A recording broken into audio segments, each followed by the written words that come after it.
el acosador casi sobrenatural, el asesino serial que dibuja a sus víctimas y el sonido que tal vez oíste pero no puedes explicar. Número 15. El 22 de noviembre de 1987, los habitantes de Chicago veían las noticias de las 9 en WGN-TV. Al comentar Dan Ron sobre el partido de los Bears, la televisión se apagó en toda la ciudad de los vientos. Aficionados de los Bears ajustaron sus televisores al aparecer una nueva imagen con interferencia.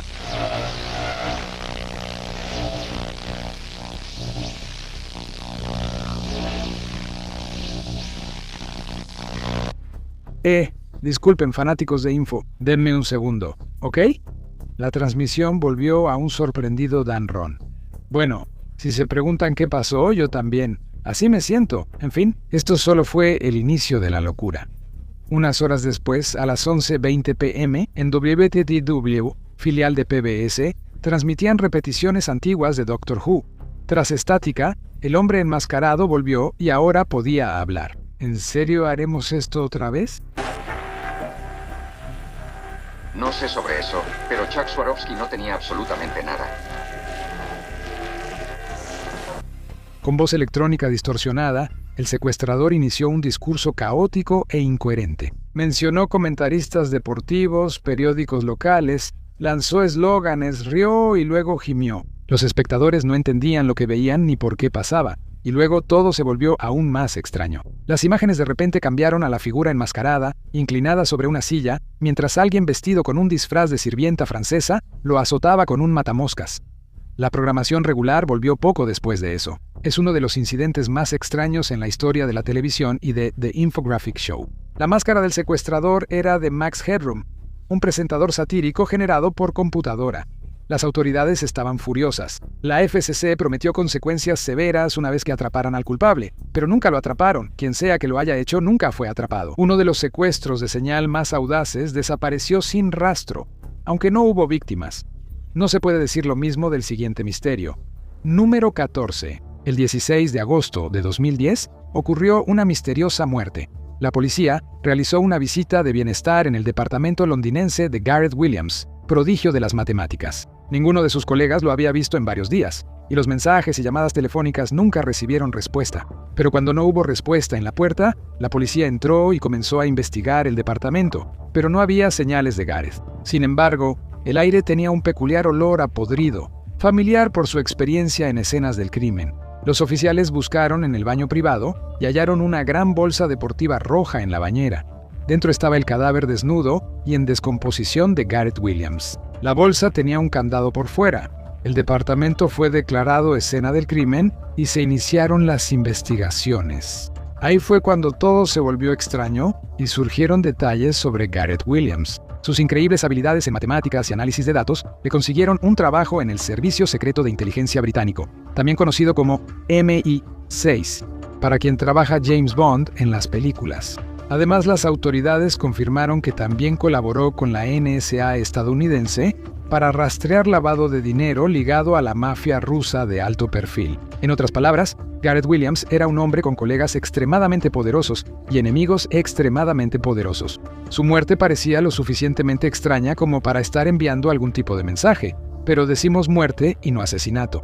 El Servicio de Policía Metropolitana de Londres sostiene que la muerte de Gareth probablemente fue un accidente relacionado con un juego BDSM fallido. Respaldaron esto diciendo que registros de internet mostraban que él visitaba sitios de bondage.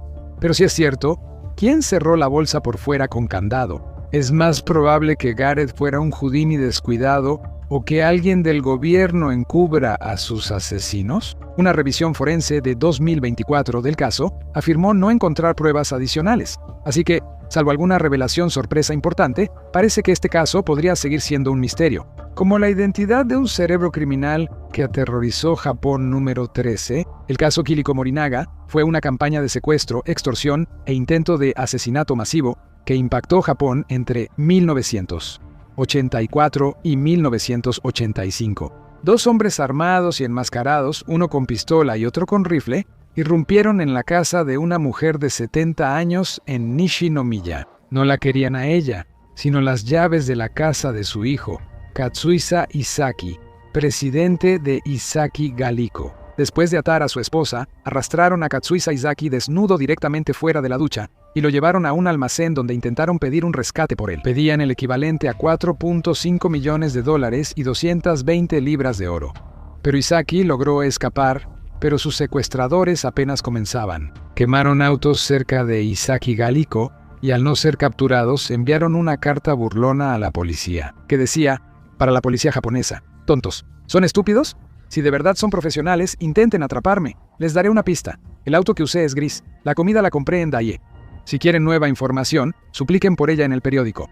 Los villanos fueron llamados El Monstruo de las 21 caras en alusión a El Demonio de las 21 caras, personaje de novelas detectivescas japonesas. El monstruo seguía sembrando terror, enviando cartas burlonas a la policía y medios, y amenazando con envenenar dulces y matar a cientos o miles. Primero, amenazó con alterar dulces de Isaki Glico y luego de Murinaga. Pese a las cartas y pistas, el monstruo de las 21 caras nunca fue capturado. Como los sospechosos no llevaron a nada, el superintendente Yamamoto se prendió fuego y murió. Su gran arrepentimiento por no resolver el caso fue evidente, y la última carta del monstruo de las 21 caras lo llamó estúpido por ello. En cuanto a maníacos no atrapados que envían cartas, el monstruo realmente no es tan aterrador como nuestro siguiente misterio sin resolver. Y asegúrate de darle al botón de suscribirte, porque después de esto, seguro vas a regresar para la cuarta parte. Número 12. Olvida la polémica miniserie de Netflix. La historia real del vigilante de Westfield, Nueva Jersey, es mucho más aterradora. La familia Brodus creyó que empezaba la vida de sus sueños al mudarse en 2014 a la casa del 657 del Boulevard. Y claro, por estar en este video, estaba a punto de convertirse en una pesadilla. Recibieron una carta misteriosa de alguien llamado El Vigilante, quien decía que vigilar la casa era un proyecto familiar de generaciones. La carta decía: 657, Boulevard espera su llegada. Hace años que la sangre joven no recorre la casa. Soy el vigilante. He controlado 657 Boulevard casi 2 décadas. Es mi trabajo, mi vida y obsesión. Ahora tú también lo eres. Por si tenías duda, la sangre joven son los hijos de la familia. Las cartas eran divagantes y desquiciadas, llenas de errores ortográficos frecuentes, y parecían disfrutar de manera casi perversa al burlarse de la familia. En una carta, el vigilante mostró placer al detallar los nombres de los hijos de los Brodus y cómo podría atraerlos fuera. Es de los sucesos más escalofriantes de la historia moderna. Los Brodus se mudaron y vendieron la casa con gran pérdida. La pareja que se mudó después no recibió cartas del vigilante. Al menos los Bratises sobrevivieron. No todos tienen esa suerte. Número 11. El 4 de octubre de 2006 hallaron el cuerpo esquelético de Frauke Liebes, estudiante alemana de enfermería de 21 años, en un bosque junto a la carretera en Lichtenau. El cuerpo estaba tan descompuesto que no se pudo determinar la hora ni la causa exacta de la muerte. Aún así, muchos lo esperaban. Frauke desapareció la noche del 20 de junio, mientras ella y sus amigos veían la Copa Mundial de la FIFA en un bar de Paderborn. Con solo 5 euros y su casa a menos de 2 kilómetros, parecía inofensivo caminar de regreso en una noche de verano tras el partido. Fue la última vez que sus amigos o seres queridos la vieron, pero no la última vez que supieron de ella. Ella avisó por mensaje que llegaría tarde, pero no volvió. Durante la semana siguiente, recibió llamadas de amigos y seres queridos. Cada llamada fue rastreada a distintas zonas industriales en Alemania, algunas lejos de Paderborn. En su última llamada, le preguntaron si estaba retenida. Respondió en voz baja que sí, y luego se corrigió con un fuerte no. Su hermana, en la llamada, dijo que sonaba drogada. Cuando Frauke le pidió mandar su cariño a la familia, supo que algo estaba muy mal. Su cuerpo, muy descompuesto, fue hallado después con la ropa que llevaba al desaparecer. Y no sabemos si la persona que asesinó a Frauke Liebes volvería a matar, pero sabemos con certeza que nuestro siguiente asesino misterioso sí lo hizo. Número 10. Una de las historias de terror analógico más infames de Internet es El Pintor. Ha atraído tanto atención como desprecio por su representación desenfrenada y violenta de asesinos depravados a quienes les gusta pintar a sus víctimas. ¿Creerías que existió un asesino así en la vida real? Este fue un asesino aterrador, pero poco conocido, al que la prensa llamó el Doodler, quien mató entre 3 y 16 hombres que conoció en clubes gay en los años 70. San Francisco lo describió como un hombre negro, alto y delgado, apodado así por dibujar a sus víctimas y decir que estudiaba para ser caricaturista. Llevaba a sus víctimas a un lugar aislado, las apuñalaba hasta matarlas y huía, sin intentar ocultar el cuerpo. Con un asesino tan brutal y con un método tan distintivo, pensarías que lo habrían atrapado antes. En la unida comunidad gay de San Francisco en los 70, la homofobia fue el mayor aliado del Doodler. Los hombres que pudieron haber sido testigos clave sabían que hacerlo público significaba salir del closet públicamente, y en los años 70 eso podía ser un gran riesgo. No solo faltaban testigos, la policía también dudaba en intervenir ante la ola de crímenes. Al ser un caso tan inmerso en la comunidad gay, no investigaron con la misma intensidad que si fuera una serie de asesinatos heterosexual. Aún hoy se publican retratos envejecidos del Doodler para ayudar a capturarlo, pero sigue sin ser atrapado y podría seguir libre. Se ofrece una recompensa de $200,000 por información que lleve al asesino ante la justicia. Pero no todos en esta lista son asesinos confirmados. A veces solo es una figura en la oscuridad inexplicable. Número 9. Le Loyon, o el fantasma de Moore, es una leyenda urbana famosa por merodear en los bosques de Salfriburgo, Suiza. Y créenos cuando decimos que definitivamente reconocerías a este tipo si lo vieras. Mide más de 1.80 metros, usa un overol militar oscuro, capa de camuflaje y una máscara antigas GP5 que cubre su rostro. Ha sido visto deambulando por ahí, e incluso algunos afirman haberle tomado fotos desde lejos. Hay muchas teorías sobre si era un fantasma real, un hombre que oculta su rostro por alguna condición, o solo un excéntrico local con estilo extraño. Esta rareza llamó la atención de la prensa suiza y muchos cazadores de misterios fueron al bosque para ver a la figura misteriosa. El caso tuvo un final triste. Tras difundirse información sobre Le Loyon en los medios, supuestamente envió una carta llamada Certificado de Defunción y Testamento del Fantasma de Moules. Se quejaba de que tanta atención arruinaría su vida y era momento de rendirse. Finalizaba: el fantasma desaparece, el riesgo de cacería es muy grande. Regresará para perturbar las mentes cerradas como las tuyas, porque un fantasma nunca muere. Le Loyon no ha sido visto desde que hallaron la carta en 2013. Lo que hace especial a nuestro siguiente misterio sin resolver es que, estadísticamente, podría estar afectándote en este momento. Número 8.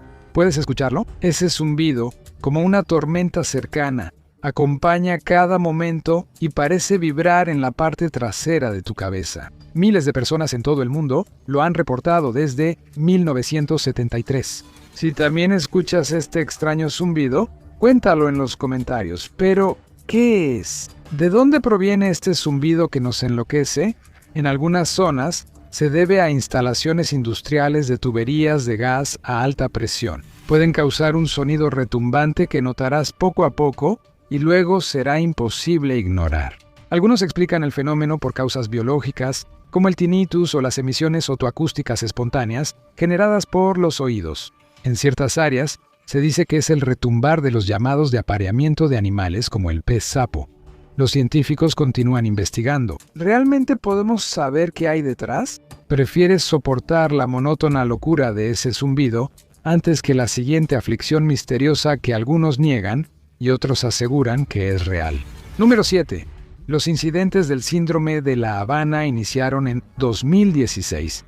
Como con el zumbido, los afectados dijeron oír un fuerte ruido antes. Sufren muchos síntomas incómodos y debilitantes, como problemas cognitivos, de equilibrio, mareos, insomnio y dolores de cabeza. Algunos duran meses. Muchos médicos dicen que no hay base suficiente para llamarlo una enfermedad real. Otros, especialmente los de mentalidad conspirativa, han afirmado que es el resultado de algún arma desconocida hasta ahora. Según un informe reciente de Axios, el Pentágono gastó una suma de 8 cifras en la compra de un dispositivo misterioso que creen que pudo haber estado involucrado en causar los incidentes del síndrome de La Habana. Según CNN, el dispositivo emitiría ondas de radio que podrían causar la condición neurológica.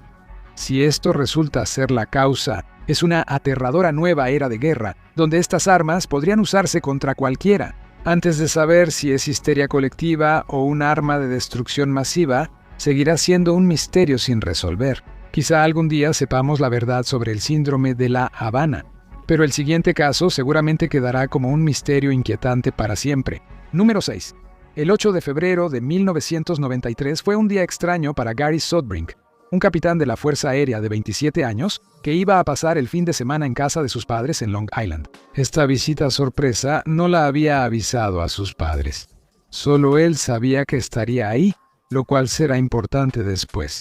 Ya instalado, llamó a Mike para avisarle que llegó por el aeropuerto JFK y quizás salir juntos. Mike, confundido, le dijo a Gary que habían hablado por teléfono el día anterior, pero eso no era posible. ¿Cómo era posible que alguien que sonaba exactamente como Gary hubiera llamado a su amigo diciendo que había volado a La Guardia y que se había resfriado? Mientras Gary intentaba averiguar eso, entró una llamada al teléfono fijo de sus padres alrededor de las 10:30 p.m.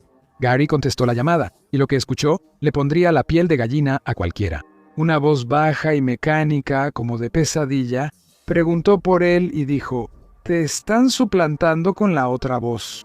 Una afirmación que resultaba aún más escalofriante al verla en el contexto de lo que Gary acababa de hablar con Mike. Gary pensó que su hermano Esteban le hacía una broma y se molestó. Pero si era así, el bromista era muy dedicado. Esa noche entraron 4 llamadas de la misma voz monótona y mecánica, diciendo cosas inquietantes como: «¿Cuánto tiempo vas a estar de regreso de Texas? Y mantén tus ojos en el cielo». Con cada llamada, la voz dejaba más pistas sobre lo que realmente estaba pasando, afirmando que venía de otro planeta y advirtiendo a Gary sobre un doble que quería hacerle daño. Las últimas palabras fueron: «Cuidado, interferencia del gobierno, ellos interrumpirán las visitas». Hasta hoy, desconocemos quién estaba en la llamada esa noche. Si era un bromista, un loco o un auténtico extraterrestre. El misterioso interlocutor no está ligado a un evento real de víctimas masivas, a diferencia de nuestro siguiente misterio, el número 5. El críptido más famoso de Virginia Occidental se distingue de los Pie Grande y los Nessis del mundo porque está relacionado con un evento real que causó la muerte de 46 personas. Esa conexión hizo del hombre polilla un legado duradero, presagio de fatalidad para algunos y figura con la que otros se identifican para otros. Del 15 de noviembre de 1966 al 15 de diciembre de 1967. En Point Pleasant, Virginia Occidental, testigos reportaron ver una criatura humanoide con ojos rojos brillantes y grandes alas. Esto estaba vinculado a otros eventos extraños reportados por el periodista Gonzo John Keel, y luego inspiró la película de Richard Gere, Las profecías del hombre polilla. Pero, ¿qué profetizaba exactamente? Según algunos, el colapso del Puente de Plata el 15 de diciembre de 1967 causó 46 muertos y varios heridos. ¿Realmente el hombre polilla era un presagio de desgracia o solo una leyenda local que después se convertiría en una lucrativa atracción turística para Point Pleasant? Probablemente nunca lo sabremos. Similar a una de las desapariciones más famosas de Estados Unidos. Número 4. Como líder del entonces extremadamente poderoso sindicato de los Teamsters, Jimmy Hoffa fue uno de los líderes sindicales más influyentes en la historia de Estados Unidos. También se decía que tenía algunos lazos turbios con la mafia. Eso pudo costarle la vida cuando desapareció el 30 de julio de 1975. La última vez que se le vio, salvo por su asesino, fue en el estacionamiento del restaurante Macus Red Fox en Bloomfield Hills, Detroit. Existen muchas teorías sobre el asesinato de Jimmy Hoffa. Mentirosos conocidos como Richard el hombre de hielo Kuklinski y Frank el irlandés Sheehan han dicho ser responsables de la muerte de Hoffa. Estas afirmaciones ya fueron desacreditadas. Probablemente nunca sabremos cómo murió Jimmy Hoffa ni qué pasó con su cuerpo. Sabemos qué pasó con los muchos cuerpos de las personas que murieron en nuestro siguiente misterio. Pero ¿por qué hicieron lo que hicieron? Bueno, ese es un gran misterio. Número 3. En 1518, en Estrasburgo, la gente empezó a bailar en las calles. Las estimaciones varían entre 50 y más de 400 personas en este incidente que duró semanas. No fue solo un flash mob del siglo XVI. Estas personas bailaron hasta el punto de la extenuación, y muchos de ellos bailaron hasta literalmente caer muertos. Hasta el día de hoy, ¿por qué ocurrió este evento increíblemente extraño? Sigue siendo un misterio. Algunas personas han especulado. Algunos dicen que fue histeria colectiva. Otros piensan que fueron alucinaciones causadas por intoxicación con cornezuelo. La verdad es que solo podremos hacer nuestras mejores conjeturas sobre por qué realmente ocurrió esta locura. Si eso parece una locura colectiva, el siguiente misterio es más personal. Número 2. Entre 1837 y 1904 personas en ciudades importantes de Inglaterra dijeron haber sido atacadas por una presencia demoníaca llamada Jack el Saltarín por la prensa. Pero la verdad El nombre es lo menos interesante de esta figura misteriosa. Según varios relatos, además de saltar inhumanamente, tenía garras de metal, ojos demoníacos y podía escupir fuego. No usaba estos increíbles poderes para luchar contra el crimen.